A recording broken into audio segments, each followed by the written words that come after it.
So இப்போ நீங்க பாத்தீங்க இல்லையா, அதுதான் வந்து நம்ம ஸ்டே பண்ணிருக்கிற ரெசார்ட்டோட ரூம். ஆக்சுவலா நாங்க எந்த ரெசார்ட்ல இருக்கோம்னு பாத்தீங்கன்னா கம்பீரா ரெசார்ட். கொல்லி ஹில்ஸ்ல மலை உச்சியில வந்து இந்த ரெசார்ட் இருக்கு, கம்பீரா ரெசார்ட். ஆக்சுவலா இந்த ரெசார்ட்டோட டைப்பே பாத்தீங்கன்னா, ரூம்ஸோட டைப் பாத்தீங்கன்னா நம்ம நார்மலா எல்லா ரெசார்ட்லயும் பாக்குற மாதிரி கன்ஸ்ட்ரக்ஷன் வந்து பிரிக்ஸ் அண்ட் சாண்டால இல்ல, இவங்க டிஃப்ரெண்டா ட்ரை பண்ணியிருக்காங்க. நாங்க இருக்கிறது பாத்தீங்கன்னா ஹட் மாடல். ஸோ ஆக்சுவலா வந்து நான் ஆல்ரெடி காமிச்சிருந்தேன் உங்களுக்கு வீடியோல. இது பாத்தீங்கன்னாலே உங்களுக்கு தெரியும், ஆக்சுவலா நம்மளுக்கு வந்து ஒரு ட்ரையாங்கிள் ஷேப்ல இருக்கு. ஸோ நம்ம வீட்டுல இந்த ஹட்ல இருந்தா எப்படி இருக்கும், இந்த குடிசை வீட்டுல இருக்கிற மாதிரி அந்த மாதிரியான ஷேப்ல கொடுத்துருக்காங்க. இது மட்டும் இல்ல, இங்க பாத்தீங்கன்னா கண்டெய்னர் டைப்ல வந்து கன்ஸ்ட்ரக்ட் பண்ணியிருக்காங்க. அந்த மாதிரியான ரூம்ஸ்மே அவைலபிள். இன்னும் வந்து அண்டர் கன்ஸ்ட்ரக்ஷன் போயிட்டு இருக்கு. தபேலா ஸ்டைலுமே வந்து ரூம்ஸ் கொடுத்துருக்காங்க. ஸோ இந்த மாதிரி டிஃப்ரெண்டா வந்து இவங்க என்னன்னா ஸ்ட்ரக்சர் வந்து வர டூரிஸ்டுக்கு வந்து ஏதாச்சும் ஒரு யூனிக்கா கொடுக்கணும் இல்லையா. ஸோ அதை வந்து இவங்க வந்து இதோட யூனிக்னஸா கொடுத்துருக்காங்க. ரொம்பவே நீட்டா காமா இருக்கு. நாங்க சொன்ன மாதிரி இது எல்லாமே வந்து பாத்தீங்கன்னா மவுண்டன் ஏரியா. ரொம்ப சத்தமே இல்லை, சுத்தமா சத்தம் இல்லை. நாங்க வந்து ஏர்லி மார்னிங் ஸ்டார்ட் பண்ணினதுனால ஒரு டார்க் மோட்ல தான் ஸ்டார்ட் பண்ணோம். பட் ரீச் ஆகும்போது பாத்தீங்கன்னா நல்லாவே வந்து சன் எல்லாமே விடிஞ்சிருச்சு, சன் ரைஸ் ஆயிடுச்சு. பட் என்னதான் இருந்தாலுமே வெயில் அப்படின்றது, ஹில் ஸ்டேஷன் அப்படின்றதுனால வெயில் கொஞ்சம் இருக்கு. வெயில் இருந்தாலுமே அந்த சில்னஸ் ஆன அந்த காத்து வந்து நம்மளுக்கு ரொம்பவே வந்து ஒரு இதமா இருக்கு. நான் உங்களுக்கு ஃபுல்லாவே இந்த ரெசார்ட் எப்படி இருக்குன்னு சொல்லிட்டு நான் சுத்தி காமிக்கிறேன். ஸோ இப்போ நாங்க இருக்கிறது எங்கன்னு பாத்தீங்கன்னா எக்ஸாக்டா எங்களோட ரூம்ல வந்து ஒரு பால்கனி பார்த்து கொடுத்துருக்காங்க. இங்க இருக்கிற வியூ பாயிண்ட் தான் அது. Awesome view point. ஈவினிங்காக வெயிட் பண்ணிட்டு இருக்கோம். ஈவினிங் கேம்ப் ஃபயர் எல்லாமே வந்து இங்க இருக்கா, இவங்களே வந்து அரேஞ்ச் பண்ணியிருக்காங்களா. ஸோ கேம்ப் ஃபயருக்காக வெயிட் பண்ணிட்டு இருக்கோம். இப்போ வெளியில போகணும் இல்லையா, ஸோ ஃப்ரெஷ் அப்ல ஆயாச்சு. இப்போ வந்து கோவிலுக்கு ஸ்டார்ட் பண்ணுவோம்னு சொல்லிட்டு இங்க வந்து எட்டுக்கை அம்மன் அப்படின்னு சொல்லிட்டு ஒரு அம்மன் கோவில் இருக்கா. ரொம்பவே வந்து என்ன சொல்றது, ஒரு ஸ்பெஷலான ஒரு அம்மன் கோயிலா. என்ன மாதிரியான வேண்டுதல் வச்சாமே அந்த அம்மா வந்து நம்மளுக்காக நிறைவேற்றுவாங்களா.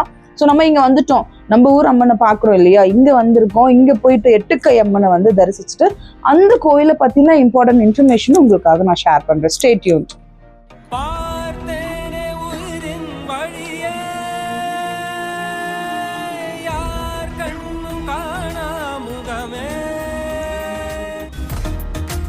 எட்டுக்கை அம்மன் கோவில் இருக்கிற இடத்த நம்ம ரீச் ஆயிட்டோம். இதுதான் பாத்தீங்கன்னா எக்ஸாக்டா அந்த கோவில், எட்டுக்கை அம்மன் கோவில். கோபுரம்லாம் இல்லை, ரொம்பவே சிம்பிளா இருந்துச்சு. பட் பவர்ஃபுல்லான கார்டன் சொல்றாங்க. வாங்க கோவிலுக்குள்ள போய் அந்த அம்மனை தரிசிக்கலாம்.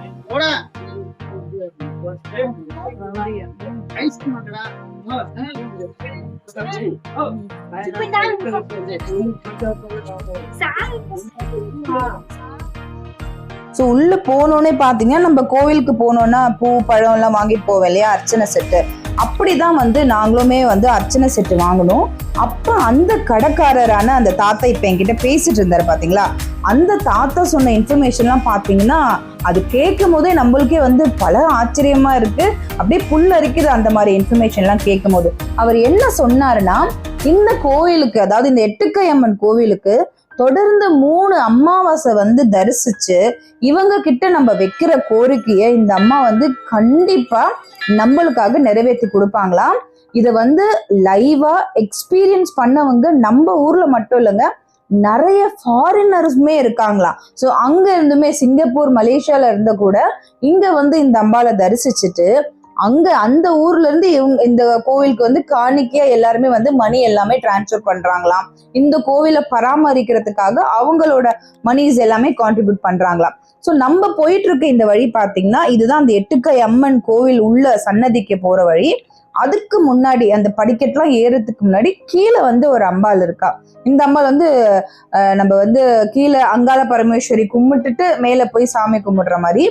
நாங்க போனது பாத்தீங்கன்னா லக்கிலி அன்னைக்கு வந்து அமாவாசை. ஸோ அமாவாசை அன்னைக்கு இந்த அம்மனை தரிசிச்சோன்னா ரொம்பவே விசேஷம். கரெக்டா அன்னைக்கு அமாவாசை அமைஞ்சது. ஸோ இதுதான் நீங்க பார்த்துட்டு இருக்கிறது அந்த எட்டுக்கை அம்மன் சன்னதி இருக்கிற இடம். இந்த ஸ்டெப்ஸ் ஏறி நம்ம உள்ள போய் வந்து சாமியை தரிசிக்க வேண்டியதுதான். அமாவாசை அன்னைக்கு இந்த கோவிலுக்கு வந்தோம்னா பயங்கரமான விசேஷம். கூட்டமா இருந்துச்சு.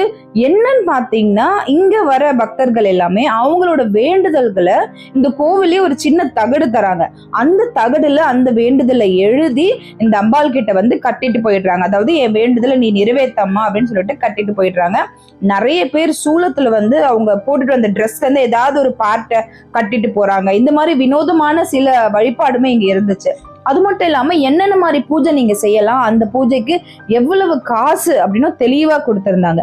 இந்த எட்டுக்கை அம்மனை வந்து கொல்லிப்பாவை அப்படின்னு சொல்றாங்க. கொல்லிப்பாவைன்றது பாவைனா வந்து சின்ன பொண்ணு, கொல்லின்றது கொல்லி மலை இல்லையா?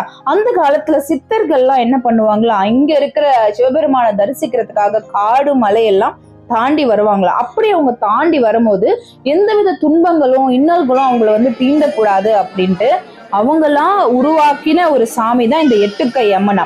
சின்ன சிலையா உருவாக்கி வழிபட்டுட்டு உள்ள வருவாங்களா, அவங்களுக்கு எந்தவித பிரச்சனையும் வராதான். அப்படிப்பட்ட இந்த அம்பாலை வந்து சின்ன உருவமா பண்ணினதுனால கொல்லிப்பாவை அப்படின்னு சொல்லுவாங்க. அடுத்து எட்டுக்கை அம்மன் கோவிலுக்கு அடுத்து நாங்க போன இடம் பாத்தீங்கன்னா நம்ம அருவி. ஸோ இங்க கொல்லியே வந்து ஃபுல்லாவே வந்து நிறைய ஃபால்ஸ் இருக்கு. ஸோ அதுல நாங்க ஃபர்ஸ்ட் போன ஃபால்ஸ் பாத்தீங்கன்னா நம்ம அருவி. நம்ம அருவி வந்து ரொம்ப பெரிய ஃபால்ஸ் இல்ல, பட் நல்லா இருந்துச்சு அந்த ஃபால்ஸ். என்ட்ரி டிக்கெட்ஸ்மே பாத்தீங்கன்னா ரீசனபிளா அடல்ட்டுக்கு வந்து 20 rupees கேட்டிருந்தாங்க, பிளஸ் சில்ட்ரன் பாத்தீங்கன்னா 10 rupees ஃபீஸ், அவ்வளவுதான் இருந்துச்சு. கொஞ்சம் தூரம் வந்து நடந்து போற மாதிரி இருந்துச்சு இந்த நம்ம அருவி. நம்ம அருவிலையும் பாத்தீங்கன்னா சீசன் டைம்ல நல்லாவே வந்து வாட்டர் ஃபால்ஸ்ல ஃப்ளோ இருக்குமா. ஸோ நாங்க போனது வந்து பாத்தீங்கன்னா அன்சீசன் தான். ஸோ ஃப்ளோ நம்மளுக்கு வந்து கொஞ்சம் கம்மியா இருந்துச்சு. என்னதான் ஃப்ளோ கம்மியா இருந்தாலுமே இந்த வாட்டர் ஃபால்ஸ் நேச்சராகவே வர தண்ணியெல்லாம் பார்க்கும்போது நம்மளுக்கே வந்து நிறைய புத்துணர்ச்சி ஆயிடும் இல்லையா. ஸோ நாங்க ஃபர்ஸ்ட் போன அருவி பாத்தீங்கன்னா நம்ம அருவி. நீங்க பார்த்தாலே உங்களுக்கு தெரியும் அந்த தண்ணி வந்து மலையில இருந்து அந்த வாட்டர் ஃபால்ஸ் வந்து கொட்டுறது.